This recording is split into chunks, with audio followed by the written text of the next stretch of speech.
Sa mga mahilig magbasa ng mga newspaper or magazine, meron tayong itong newspaper or magazine ay magagawan pa natin ng paraan. Kagawa tayo ng table truss para naman mapakinabangan pa siya at hindi agad natin maitapon. Ayan at tinuturo ko nga kung paano gagawin. Itong table truss ay pwede din nating lagyan ng mga abubot natin sa bahay. O sa mga estudyante makakalat, mahilig magtasa, pwede rin yang gamitin. At pwede din yan lagyan ng mga maiiksing pencil or ballpen na hindi magsusulat. O diba? Pwede rin naman nating lagyan ng mga candy para sa mga bisita at ilagay lang natin sa table natin para naman ang ating bisita pag nakita nilang may candy sa table. O diba?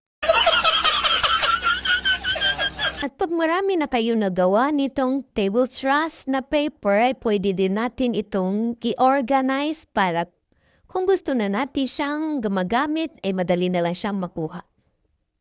At ayan ay patapos na ang ating ginagawa. Ipapakita na natin kung paano na natin buksan ito. Sana naman nakatulong ako kahit konti mga kumare, kumpare. Ayan na, dan na, tapos na ang ating paggawa niyan. Ayan, buksan na natin para naman makita na natin ang ating finishing. Ayan na, organize na natin para kung gusto natin gamitin, no? Ready na, diba? O ayan, itatapon na lang natin pag nagamit na natin kasama na yung